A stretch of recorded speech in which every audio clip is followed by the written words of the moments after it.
Welcome to Sukesh economy classes. గ్రామీణ ప్రాంతాలలో ఉండే నిరుద్యోగ యువతకి స్వయం ఉపాధి కల్పించాలనే ఉద్దేశంతో 1979లో కేంద్ర ప్రభుత్వము ట్రైజమ్ అనే స్కీమ్ను ఇంట్రడ్యూస్ చేయడం జరిగింది. Training to rural youth self employment program. ఈ ప్రోగ్రాంలో భాగంగా గ్రామీణ ప్రాంతాలలో 18 నుండి 35 సంవత్సరాల మధ్య కలిగిన నిరుద్యోగ యువతీ యువకులకు ప్రత్యేకంగా శిక్షణ కేంద్రాలను అనగా ట్రైనింగ్ సెంటర్స్ని ఏర్పాటు చేసి వాళ్ళకి ట్రైనింగ్ మొత్తం కంప్లీట్ అయిపోయిన తర్వాత సబ్సిడీతో కూడిన రుణ సదుపాయాన్ని కల్పించడం జరుగుతుంది.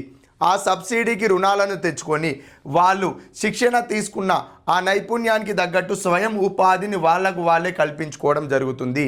స్కిల్ నేర్చుకున్న వాళ్ళు అనగా ఎగ్జాంపుల్కి ఎంఎస్ వర్డ్ కానీ డాటా నెట్ కానీ ఇలాంటివి నేర్చుకున్న వాళ్ళు ఇంటర్నెట్ షాపు, టైలరింగ్ నేర్చుకున్న వాళ్ళు ఒక కుట్టు మిషన్ని తెచ్చుకోవడము, లేకుంటే ఏదైనా కటింగ్ మిషన్ నేర్చుకున్న వాళ్ళు కటింగ్ మిషన్ని తెచ్చుకోవడం, ఇలా స్వయం ఉపాధి తనకు నచ్చిన పనిని చేయడానికి ప్రభుత్వము సబ్సిడీతో కూడిన రుణ సదుపాయాన్ని కల్పించేందుకై training to rural youth self employment ప్రోగ్రామ్ను తీసుకురావడం జరిగింది.